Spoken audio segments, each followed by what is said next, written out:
سیرت النبی پر قیوم نظامی کی کتاب معاملات رسول کا آج باب نمبر 2 پڑھا جائے گا، جس کا نام ہے حضرت محمد کے جد امجد حضرت ابراہیم علیہ السلام۔ یعنی اس میں ہم حضرت محمد صلی اللہ علیہ وسلم کے جد امجد حضرت ابراہیم علیہ السلام کے بارے میں پڑھیں گے۔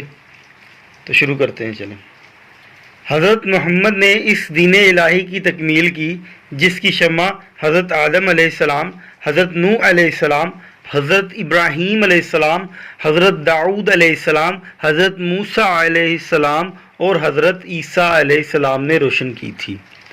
حضرت ابراہیم علیہ السلام عراق کے شہر ار میں تقریباً 2000 سال قبل مسیح میں پیدا ہوئے۔ حضرت ابراہیم علیہ السلام کے والد کا نام تارخ تھا، بعض مورخین نے آذر بھی بیان کیا ہے۔ ان کا خاندان بت پرست تھا اور لکڑی کے بت بنا کر فروخت کرتا تھا۔ حضرت ابراہیم علیہ السلام کے زمانے کے لوگ سورج، چاند، ستاروں کی پرستش کرتے تھے۔ جب حضرت ابراہیم علیہ السلام شعور کی عمر کو پہنچے تو انہوں نے اپنے والد سے کہا، ابا جان، آپ کیوں ان چیزوں کی عبادت کرتے ہیں جو نہ سنتی ہے، نہ دیکھتی ہیں، نہ ہی آپ کے کسی کام آ سکتی ہیں؟ ابا جان، میرے پاس ایک ایسا علم ہے جو آپ کے پاس نہیں۔ میری بات مانیں، میں آپ کو سیدھا راستہ بتاؤں گا۔ ابا جان، آپ شیطان کی عبادت نہ کریں، وہ تو رحمان کا نافرمان ہے۔ ابا جان، مجھے ڈر ہے اللہ تعالیٰ سے آپ کو سزا ملے گی اور آپ شیطان کے ساتھی بن جائیں گے۔ حضرت ابراہیم علیہ السلام کے والد نے جواب دیا، اے ابراہیم، کیا تو میرے معبود سے روگردانی کر رہا ہے؟ اگر باز نہ آیا تو میں تجھے سنسار کر دوں گا۔ جاؤ، میری نظروں سے ہمیشہ کے لیے دور ہو جاؤ۔ حضرت ابراہیم علیہ السلام نے اپنے والد سے نرمی اور شفقت سے بات کی۔ حضرت ابراہیم علیہ السلام نے اپنے خاندان کے دوسرے افراد سے کہا کہ تم ان بتوں کی پوجا کرتے ہو جن کو تم اپنے ہاتھ سے بناتے ہو، جو تمہیں نفع نقصان پہنچانے کی قدرت نہیں رکھتے۔ انہوں نے جواب دیا کہ ہم نے اپنے باپ دادا کو بتوں کی پوجا کرتے ہی دیکھا ہے۔ حضرت ابراہیم علیہ السلام نے سورج، چاند، ستاروں کی پوجا کرنے سے اس لیے انکار کیا کیونکہ وہ نمودار ہو کر غروب ہو جاتے تھے۔ اس طرح انہوں نے عقل سے کام لیا۔ حضرت ابراہیم علیہ السلام تلاش حق میں سرگرداں رہے اور رب العالمین نے انہیں نبوت سے سرفراز فرمایا اور دین حنیف عطا کیا۔ ہر زمانے میں اسلام کی نعمت اللہ تعالیٰ کے کلام انبیاء علیہ السلام کی شخصیتوں کے ہی ذریعے پہنچی ہے۔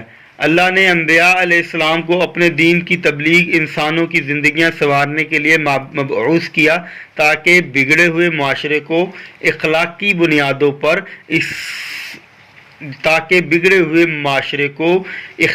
بنیادوں پر صالح بنائیں، عدل اور انصاف قائم کریں۔ قرآن پاک میں ارشاد ربانی ہے، ہم نے اپنے رسولوں کو روشن دلائل دے کر بھیجا، ان پر کتابیں نازل کی اور ان کو ضابطۂ حق کی میزان عطا کی تاکہ لوگ انصاف پر قائم ہو جائے، اور لوہا اتارا جس میں بڑا زور ہے اور اس میں لوگوں کے لیے فائدہ ہے، اس لیے بھی کہ اللہ جان لے کہ اس کی اور اس کے رسولوں کی مدد بے دیکھے کون کرتا ہے۔ اور ہم نے انہیں ابراہیم علیہ السلام کو پیشوا بنایا، وہ ہمارے فرمان کی طرف رہنمائی کرتے ہیں۔ ہم نے ان کی طرف وحی بھیجی کہ وہ خیر کے کام کریں، نماز قائم کریں، زکوٰۃ دیں۔ وہ صرف ہماری عبادت کرنے والے تھے۔ انبیاء علیہ السلام کا ظہور خیر اور بلائی کے لیے ہوتا رہا۔ ایک موقع پر اللہ تعالیٰ نے ارشاد فرمایا، اور بے شک ابراہیم بڑے نرم دل اور متحمل تھے۔ قرآن میں دین ابراہیم علیہ السلام کو حنیف کہا گیا۔ مولانا مودودی نے حنیف کا ترجمہ مسلم یکسوئی کیا ہے۔ علامہ تبریز لکھتے ہیں، دنیا کا پہلا جابر حکمران نمرود تھا جو خدا ہونے کا دعوے دار۔ لوگ بھیگ کے لیے اس کے دربار پر حاضر ہوتے تھے، اس کی خدائی کا اقرار کرتے۔ ایک روز حضرت ابراہیم علیہ السلام نمرود دربار میں تشریف لائے۔ نمرود اور نوجوان حضرت ابراہیم علیہ السلام کے درمیان یہ تاریخی مکالمہ ہوا۔ نمرود: تمہارا رب کون ہے؟ ابراہیم: میرا رب وہ ہے جو زندہ کرتا ہے اور مارتا ہے۔ نمرود: یہ میری صفت ہے، جس کو چاہتا ہوں زندہ چھوڑ دیتا ہوں، جس کو چاہتا ہوں موت کی نیند سلا دیتا ہوں۔ ابراہیم: میرا رب سورج کو مشرق سے طلوع کرتا ہے، تو اسے مغرب سے طلوع کر کے دکھا۔ نمرود حضرت ابراہیم کے اس مطالبے سے ششد رہ گیا، اس نے انہیں خالی ہاتھ واپس کر دیا۔ حضرت ابراہیم نے نمرود کے سامنے اپنا موقف بلا خوف بیان کیا۔ گھر واپس لوٹتے ہوئے اپنی چادر میں کچھ مٹی باندھ لی تاکہ گھر والے اسے گندم سمجھ کر مطمئن ہو جائیں۔ گھر پہنچے، اپنی گٹھری رکھی اور سو گئے۔ صبح آپ کی اہلیہ نے اسے کھولا تو اس میں مٹی کے بجائے بہترین گندم تھی۔ اہلیہ نے گندم پیس کر روٹی پکائی۔ حضرت ابراہیم اپنے رب کی قدرت اور عنایت کا شکر ادا کرنے لگے۔ حضرت ابراہیم علیہ السلام نے اپنی قوم کو بت پرستی چھوڑ کر ایک خدا کی عبادت کرنے کی تبلیغ کی۔ قوم نے حضرت ابراہیم کے کلمہ حق کی پرواہ نہ کی۔ نوجوان ابراہیم علیہ السلام نے اپنی قوم کو صراط مستقیم پر لانے کے لیے ایک انوکھی اور دلچسپ ترکیب اختیار کی۔ بت پرستوں نے قومی تہوار کے موقع پر بت کدا سجا رکھا تھا۔ تمام بتوں کے سامنے تازہ اور لذیذ مٹھائیوں کے تھال رکھے تھے۔ جب لوگ عبادت کے بعد بت خانے سے چلے گئے تو حضرت ابراہیم علیہ السلام کلہاڑا لے کر بت خانے میں داخل ہوئے۔ بڑے بت کے سوا تمام بتوں کے ناک، ہاتھ اور ٹانگیں توڑ ڈالی۔ اپنا کلہاڑا بڑے بت کے کندھے پر رکھ دیا اور مٹھائی کے تھال اس کے سامنے ڈھیر کر دیے۔ شام کو جب خدمتگار بت خانے میں داخل ہوئے تو اپنے بتوں کی حالت دیکھ کر سکتے میں آ گئے۔ یہ خبر جنگل کی آگ کی طرح سارے شہر میں پھیل گئی۔ بت پرستوں کو علم تھا کہ یہ کام ابراہیم علیہ السلام ہی کر سکتے ہیں۔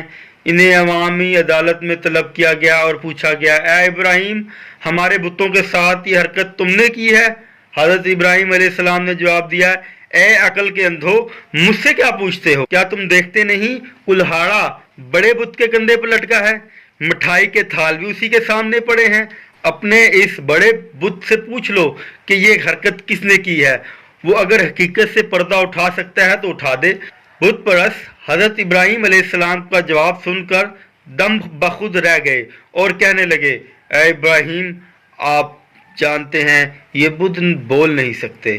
حضرت ابراہیم نے کہا، جو بول نہیں سکتے ان کی پرستش کیوں کرتے ہو؟ اس خیریت انگیز واقعے کے بعد نمرود کا اقتدار ڈولنے لگا۔ اس نے آتش کدا بھڑکانے کا حکم دیا۔ نمرود کے کارندوں نے حضرت ابراہیم علیہ السلام کی مشقیں کس کر منجنیق میں باندھ کر انہیں جلتی آگ میں پھینک دیا۔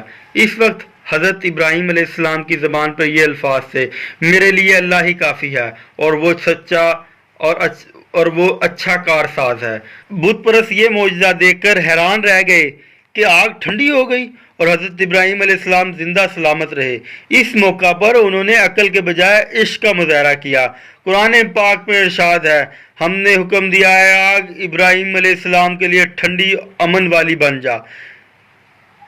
اقبال: بے خطر کود پڑا آتش نمرود میں عشق، عقل ہے محو تماشائے لب بام ابھی۔ اس خدائی معجزے کے بعد بھی نمرود راہ راست پر نہ آیا۔ اس نے حضرت ابراہیم علیہ السلام اور ان کے ساتھیوں پر ظلم و ستم جاری رکھا۔ حضرت ابراہیم دین کی خاطر اپنے وطن سے ہجرت کرنے پر مجبور ہو گئے۔ اللہ تعالیٰ نے نمرود کا خاتمہ اس طرح کیا کہ اس کی فوج پر اتنے مچھر بھیج دیے کہ ان کی چھاؤں میں سورج چھپ گیا۔ مچھروں نے نمرود کے لشکر کا گوشت اس طرح نوچا کہ ان کے صرف ہڈیاں باقی رہ گئیں۔ ایک مچھر نمرود کی ناک میں گھس گیا اور اللہ نے اسے ایک مدت تک عذاب میں مبتلا رکھا۔ سکون کی خاطر اس کے سر پر ہتھوڑے کی ضربیں لگائی جاتی تھیں، حتیٰ کہ وہ اللہ کے حکم سے ہلاک ہو گیا۔ حضرت ابراہیم علیہ السلام اپنی زوجہ سارہ کے ہمراہ مصر پہنچے، جہاں کا حکمران رکیون تھا۔ رکیون نے حضرت ابراہیم علیہ السلام کی حسین و جمیل بیوی کو اپنے محل میں طلب کیا، اور جب بری نیت کے ساتھ اپنا ہاتھ حضرت سارہ کی جانب بڑھایا تو اس کا ہاتھ خشک ہو گیا۔ یہ معجزہ دیکھ کر رکیون کے ہوش اڑ گئے اور وہ جان گیا کہ حضرت سارہ اللہ کی برگزیدہ ہستی ہیں۔ رکیون نے بڑی نیاز مندی کے ساتھ حضرت سارہ سے اپنا ہاتھ درست کرانے کے لیے دعا کی درخواست کی اور یقین دلایا کہ آئندہ ایسی جسارت نہیں کرے گا۔ حضرت سارہ نے بارگاہ الہی میں ہاتھ اٹھائے اور دعا کی، اے اللہ، اگر یہ سچا ہے تو اس کا ہاتھ درست کر دے۔ خدا کے حکم سے رکیون کا ہاتھ ہرا بھرا ہو گیا۔ اس موقع سے متاثر ہو کے رکیون نے اپنی بیٹی ہاغار، جن کا بعد میں نام ہاجرہ، خاوند کے ہجر میں مبتلا معروف ہوا، حضرت سارہ کے سپرد کر دی تاکہ اس کی تربیت نیک خاندان میں ہو۔ حضرت ابراہیم نے حضرت ہاجرہ سے شادی کر لی۔ رب تعالیٰ نے حضرت ابراہیم علیہ السلام کو 2 بیٹے حضرت اسحاق علیہ السلام اور حضرت اسماعیل علیہ السلام عطا کیے اور خوشخبری دی کہ دونوں بیٹے بڑے معزز اور بابرکت ہوں گے اور ان کی اولاد کثرت کی وجہ سے گنی جائے گی۔ بیٹوں کی پیدائش کے بعد بی بی سارہ اور بی بی ہاجرہ کا آپس میں اختلاف ہو گیا۔ حضرت ابراہیم علیہ السلام اللہ تعالیٰ کی منشا کے مطابق حضرت ہاجرہ اور 9 مولود بیٹے حضرت اسماعیل علیہ السلام کو فلسطین سے عرب اس علاقے میں چھوڑ گئے جہاں آج مکہ مکرمہ آباد ہے۔ جب حضرت ابراہیم علیہ السلام واپس جانے لگے تو بی بی ہاجرہ نے کہا، ہمیں کس کے پاس چھوڑ کر جا رہے ہیں؟ حضرت ابراہیم علیہ السلام نے فرمایا، اللہ کے پاس۔ تو بی بی ہاجرہ راضی ہوئیں کہ اللہ ہمیں ضائع نہیں کرے گا۔ اس وقت یہ صحرائی علاقہ غیر آباد تھا۔ جب کھجوریں اور پانی ختم ہو گیا تو حضرت ہاجرہ سخت پریشان ہوئی۔ ان کا بیٹا اسماعیل علیہ السلام پیاس سے نڈال ہو رہا تھا۔ حضرت ہاجرہ نے پانی کی تلاش میں صفا اور مروہ کی پہاڑیوں کے 7 چکر لگائے۔ مایوسی کے عالم میں انہوں نے اپنے بچے پر نگاہ ڈالی تو یہ دیکھ کر حیران رہ گئی کہ جس جگہ بچہ ایڑیاں رگڑ رہا تھا وہاں پانی کا چشمہ نکل آیا جو بعد میں زمزم کے نام سے معروف ہوا۔ یہ معجزہ دیکھ کر بی بی ہاجرہ نے اللہ اکبر کا نعرہ بلند کیا۔ جو اللہ پر یقین کامل رکھتا ہو اللہ کبھی اسے مایوس نہیں کرتا۔ پانی کے اس چشمے کی وجہ سے یہاں ایک قبیلہ جرہم آباد ہو گیا۔ بی بی ہاجرہ نے بھی اس جگہ مستقل سکونت اختیار کر لی۔ بی بی ہاجرہ نے چشمے کو اپنی ملکیت قرار دیا اور قبیلے کے تمام افراد کا اس چشمے پر حق تسلیم کیا۔ حضرت ابراہیم علیہ السلام نے خواب دیکھا کہ اللہ نے انہیں فرزند کو قربانی میں ذبح کرنے کا اشارہ فرمایا ہے۔ قرآن میں قربانی کا یہ واقعہ ان الفاظ میں بیان کیا گیا، بس ہم نے انہیں بڑے بردبار بیٹے اسماعیل کی بشارت دی۔ پھر جب وہ اسماعیل ان کے ساتھ دوڑ کر چل سکنے کی عمر کو پہنچا گیا تو ابراہیم علیہ السلام نے فرمایا، اے میرے بیٹے، میں خواب دیکھتا ہوں کہ میں تجھے ذبح کر رہا ہوں، سو غور کرو کہ میں تمہاری کیا رائے ہے۔ اسماعیل علیہ السلام نے کہا، ابا جان، وہ کام فوراً کر ڈالیے جس کا آپ کو حکم دیا جا رہا ہے۔ اگر اللہ نے چاہا تو آپ مجھے صبر کرنے والوں میں سے پائیں گے۔ پھر جب دونوں رضائے الہی کے سامنے جھک گئے اور حضرت ابراہیم علیہ السلام نے اسے پیشانی کے بل لٹا دیا، ہم نے اسے ندا دی کہ اے ابراہیم، واقعی تم نے اپنا خواب سچا کر دکھایا۔ بے شک یہ بہت بڑی کھلی آزمائش تھی، ہم نے ایک بہت بڑی قربانی کے ساتھ اس کا فدیہ دیا۔ یہ فیضان نظر تھا یا کہ مکتب کی کرامت تھی؟ سکھائے کس نے اسماعیل کو آداب فرزندی؟ حضرت ابراہیم علیہ السلام اور حضرت اسماعیل علیہ السلام دونوں بے مثال صبر کا مظاہرہ کر کے اس آزمائش میں سرخرو ہوئے۔ حضرت ابراہیم علیہ السلام خدا کے نبی حضرت اسماعیل علیہ السلام کے والد گرامی تھے، مگر اس استحکام کے باوجود انہوں نے اپنے بیٹے پر حکم صادر کرنے کے بجائے اس کی منشا اور رائے طلب کی۔ حضرت ابراہیم علیہ السلام اور حضرت اسماعیل علیہ السلام دونوں نے اپنے رب کے حکم کے مطابق مکہ میں صفا اور مروہ کی پہاڑیوں کے درمیان خدا کا گھر تعمیر کیا۔ مقام کی نشاندہی فرشتے نے کی۔ اللہ نے قرآن پاک میں اپنے گھر کے بارے میں فرمایا، لوگوں کے لیے جو پہلا گھر مقرر کیا گیا بلا شبہ وہی تھا جو مکہ میں تعمیر ہوا، برکت والا گھر، سارے جہاں والوں کے لیے مرکز ہدایت۔ اس میں اللہ کی کھلی نشانیاں ہیں، مقام ابراہیم ہے، اور جو کوئی اس میں داخل ہو جائے اسے امن مل جاتا ہے۔ خانہ کعبہ کی تعمیر کے لیے حضرت اسماعیل نے ایک مزدور کی حیثیت سے کام کیا۔ وہ پتھر اٹھا اٹھا کر لاتے اور حضرت ابراہیم علیہ السلام ایک معمار کے طور پر ان پتھروں کو چن چن کر دیوار میں اٹھاتے جاتے۔ خدا کے دونوں برگزیدہ نبیوں نے اپنے ہاتھ سے کام کر کے محنت اور مشقت کی عظمت کا اقرار کیا۔ یہ سبق دیا کہ اعلیٰ منصب والوں کو مزدوری سے گریز نہیں کرنا چاہیے۔ اس موقع پر حضرت ابراہیم علیہ السلام نے اپنے رب سے یہ دعا کی، اے ہمارے رب، ہماری اس کوشش کو مقبول فرما، تو دعاؤں کو سنتا اور نیتوں کو جانتا ہے۔ اے پروردگار، تو ہم دونوں کو اپنا اطاعت گزار بنا اور ہماری نسل سے ایک ایسی جماعت پیدا کر جو تیری اطاعت گزار ہو، اور ہمیں اپنی عبادت کے طریقے بتا۔ ہم پر عنایت کی نظر رکھ، تو بڑا بخشنے والا اور مہربان ہے۔ پروردگار، تو ان لوگوں میں انہی کی جماعت قوم سے ایک ایسا رسول بھیج دے جو انہیں تیری آیات سنائے اور ان کو کتاب اور دانائی کی تعلیم دے اور ان کی زندگیاں سنوارے۔ یقیناً تو بڑی قوت والا اور بڑا حکیم ہے۔ اس دعا کا مرکزی خیال مخلوق کی زندگیاں سنوارنا ہے۔ حضرت محمد صلی اللہ علیہ وآلہ وسلم نے ایک بار فرمایا، میں اپنے باپ ابراہیم علیہ السلام کی دعا ہوں۔ کعبہ کی تعمیر کے بعد حضرت ابراہیم علیہ السلام نے خدا کے فرمان کے مطابق حج کا اعلان کیا۔ جب حضرت محمد صلی اللہ علیہ وآلہ وسلم نے اعلان نبوت کیا، اس وقت حج کی رسم قائم تھی۔ حضرت اسماعیل علیہ السلام کو اللہ تعالیٰ نے نبوت سے سرفراز فرمایا۔ انہوں نے جزیرۃ العرب میں اسلام کی تبلیغ کا مشن پورا کیا۔ مکہ دین ابراہیم یا دین حنیف کا دوسرا مرکز بنا۔ دین ابراہیم کا مقدس مشن اللہ تعالیٰ کی عبادت کے ساتھ ساتھ انسانوں کی فلاح بھی تھی۔ ابراہیم علیہ السلام کے دوسرے بیٹے حضرت اسحاق علیہ السلام نے فلسطین میں دینی مرکز قائم کیا، وہ بھی نبوت سے سرفراز ہوئے۔ کہتے ہیں کہ یہودا حضرت اسحاق علیہ السلام کے بیٹے حضرت یعقوب علیہ السلام کا بیٹا تھا، جس کی نسبت سے ان کی اولاد بنی اسرائیل یہودی کہلاتی ہے۔ اسی نسل سے حضرت موسیٰ علیہ السلام پیدا ہوئے، جن پر مقدس کتاب تورات نازل ہوئی۔ حضرت ابراہیم علیہ السلام 175 سال زندہ رہے، فلسطین میں وفات پائی، یروشلم کے قریب شہر الخلیل حبرون میں دفن ہوئے۔ شیخ سعدی نے اپنی کتاب بوستان میں حضرت ابراہیم علیہ السلام کے بارے میں ایک سبق آموز حکایت درج کی ہے۔ حضرت ابراہیم علیہ السلام کی عادت تھی کہ جب تک کوئی مہمان دسترخوان پر موجود نہ ہوتا کھانا نہ کھاتے۔ ایک دفعہ کوئی مہمان نہ آیا۔ دوپہر کو آپ گھر سے باہر نکل کر مہمان کا انتظار کر رہے تھے۔ سخت گرمی کا موسم تھا، لو چل رہی تھی اور تپش کے مارے ہر زیرو کا برا حال تھا۔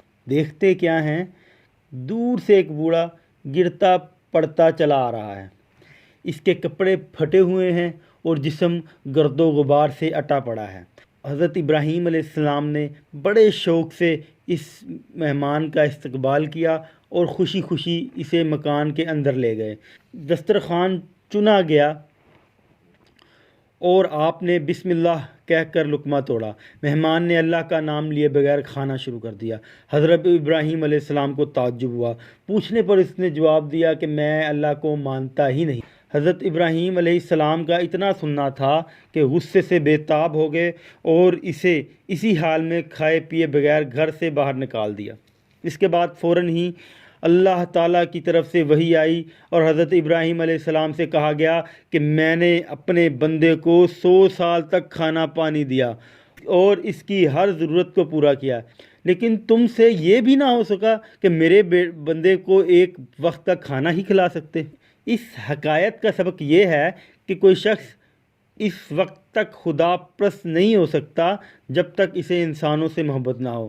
اسی موقع پر اقبال نے فرمایا، خدا کے بندے تو ہیں ہزاروں، بنوں میں پھرتے ہیں مارے مارے، میں اس کا بندہ بنوں گا جس کو خدا کے بندوں سے پیار ہوگا۔ حضور اکرم صلی اللہ علیہ وآلہ وسلم نے ایک حدیث میں فرمایا، قیامت کے دن اللہ تعالیٰ ایک بندے سے پوچھے گا کہ میں بھوکا تھا، تو نے مجھے کھانا نہ کھلایا۔ بندہ حیران ہو کر کہے گا، اے باری تعالیٰ، تو بھوک سے بے نیاز ہے، تجھے کھانے کی کیا حاجت؟ پھر ارشاد ہوگا کہ میں پیاسا تھا، تو نے مجھے پانی نہ پلایا۔ پھر کہے گا، تو نے مجھے کپڑا نہ پہنایا۔ ہر سوال کے جواب میں بندہ کہے گا، اے میرے رب، تجھے ان چیزوں کی کیا ضرورت؟ تو ان سب سے بے نیاز ہے۔ اس وقت اللہ تعالیٰ فرمائے گا، میرا ایک بندہ بھوکا تھا، تو نے اسے کھانا نہ کھلایا۔ اس وقت اللہ تعالیٰ فرمائے گا، میرا ایک بندہ بھوکا تھا اور تو نے اسے کھانا نہ کھلایا۔ وہ پیاسا تھا، تو نے اسے پانی نہ پلایا۔ وہ ننگا تھا، تو نے اسے لباس نہ پہنایا۔ خانہ کعبہ کے اندر دیواروں پر رنگین تصویریں بنائی گئی تھیں، جن میں حضرت ابراہیم علیہ السلام اور حضرت اسماعیل علیہ السلام کی تصویر بھی تھی۔ فتح مکہ کے بعد حضرت محمد صلی اللہ علیہ وآلہ وسلم کے حکم پر یہ تصاویر مٹا دی گئی۔ حضرت ابراہیم علیہ السلام نے اپنی قوم کو توحید کا درس دیا اور ہر قسم کے شرک سے منع فرمایا۔ اللہ نے انہیں خلیل اللہ کے لقب سے نوازا۔ آج بھی مسلمان ہر نماز میں حضرت ابراہیم علیہ السلام اور حضرت محمد صلی اللہ علیہ وآلہ وسلم دونوں پر سلام اور درود بھیجتے ہیں۔ حضرت ابراہیم علیہ السلام کو یہ اعزاز حاصل ہے کہ وہ تینوں مذاہب کے نزدیک انتہائی قابل احترام اور بزرگ ہستی